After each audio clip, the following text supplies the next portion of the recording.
Greetings Earthlings, today you're going to explore the galaxy with everything you missed in Guardians of the Galaxy Volume 2. If you want to win this awesome prize packed full of awesome Guardians of the Galaxy gear, then watch till the end to find out how you can make all this stuff yours. First, let's get some of these easier Easter eggs out of the way. This scene right here where Peter turns into a little munching ball obviously is a reference to the vintage arcade Pac-Man.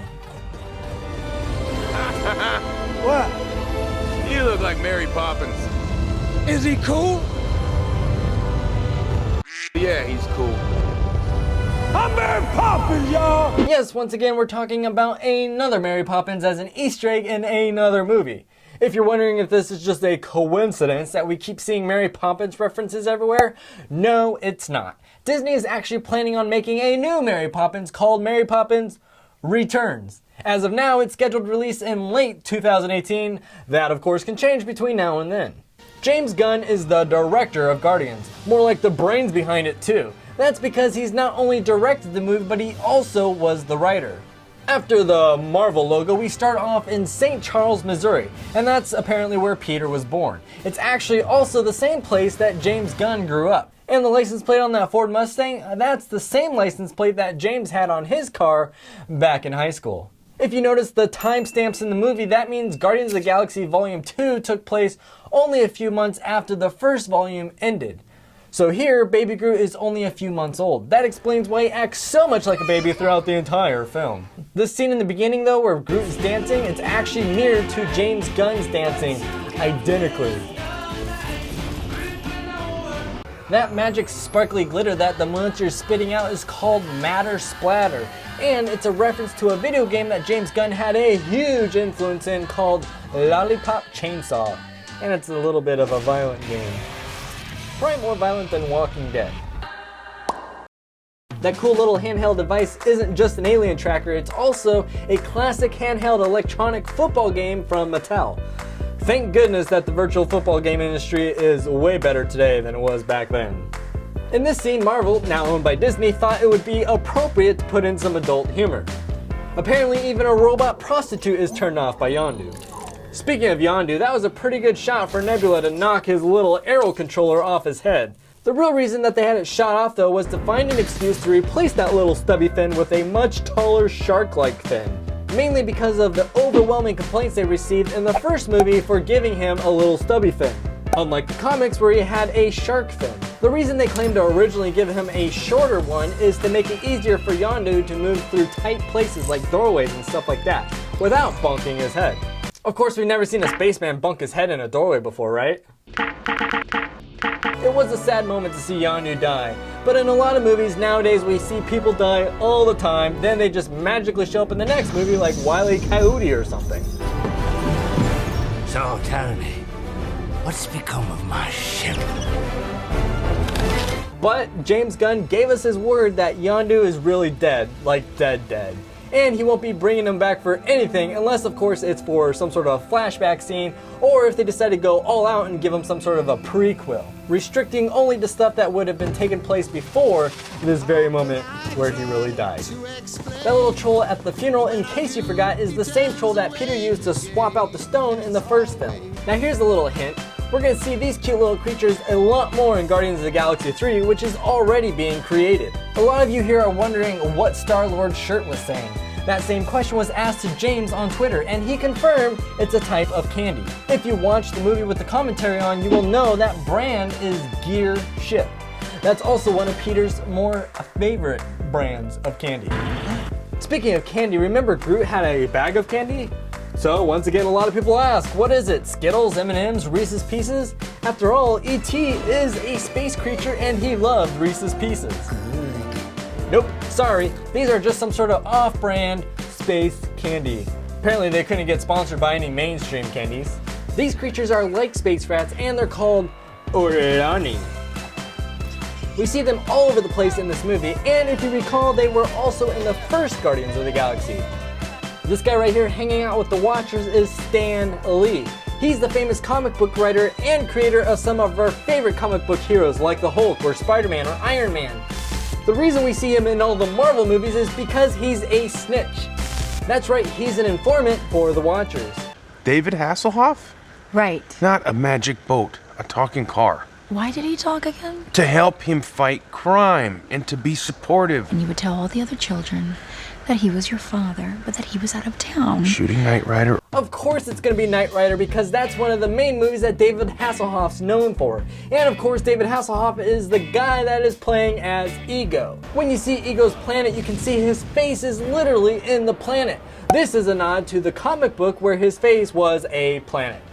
In this scene, we get a little taste of just how crazy Gamora's sister can be. This scene is actually inspired, though, by an old movie that Alfred Hitchcock made. More specifically, though, his movie North by Northwest. Ask your parents, I'm sure they saw the movie. That was super scary back then. While Ego the Living Planet is educating his son about his history, the little girl we see here is the director's niece, Grace. That little stuffed animal right there is an Easter egg to the director's Snapchat. That's right, Snapchat. James Gunn uses this in his story feeds all the time. Now I'm not going to say what he calls this little stuffed animal because it's not exactly family friendly. But if you want to find out, you can go ahead and follow him on Snapchat. Just take a little picture of that with your phone and ta-da! It's going to add him. If you want, you can also add me on Snapchat. I miss you guys so much! I think one of the biggest secrets for the movie was that Mainframe, this little talking head right here, was voiced by Miley Cyrus. Makes us wonder if this is just a fun little Easter egg in the movie or if she will be a bigger part of Guardians of the Galaxy Volume 3. Also, this crew that you see here is the original Guardians characters from the comics. And product placement for Dairy Queen. However, James swears he wanted to put a Dairy Queen in the movie because it's such a large part of his childhood and not specifically for the money. Of course, I'm sure that doesn't mean Dairy Queen was in the movie for free. This weird old man and his mistress are actually James's parents. In the credits, he even named his parents simply as Weird Old Man and his mistress.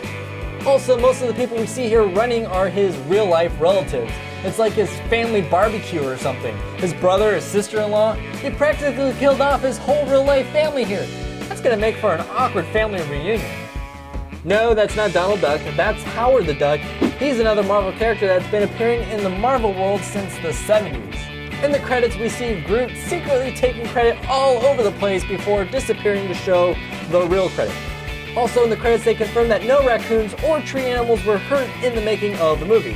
That disclaimer was because of this scene right here wasn't CGI. That's right, they really flew a camera in the sky and blew up a bunch of trees in this elaborate scene. That just makes this shot so much cooler. There were 5 teasers in the credits and Aisha growing a big monster to get her revenge. The big monster is Adam Warlock, a Marvel character that just happens to be one of James Gunn's most favorite characters. But James, my man, the way you label everyone you meet as your best friend, I have a funny feeling that every Marvel character is your favorite character. No worries, that's not a bad personality trait.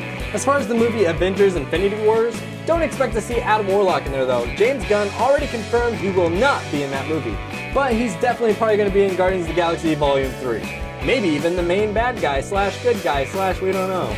Also in the credits we get to see Peter's grandpa dancing his little heart out. Earlier we got to see him also driving the van, showing he survived Ego's attack. Since James felt the need to show Grandpa Krill survived, I wouldn't be surprised if this means he will be an important role in Volume 3. Also, Guardians of the Galaxy 1 was more for his relationship with his mother, where Guardians of the Galaxy Volume 2 was like a relationship with his father, and he even confirms this. So it's very possible Guardians of the Galaxy Volume 3 will be about a relationship with grandparents. Who knows? He really loves his family.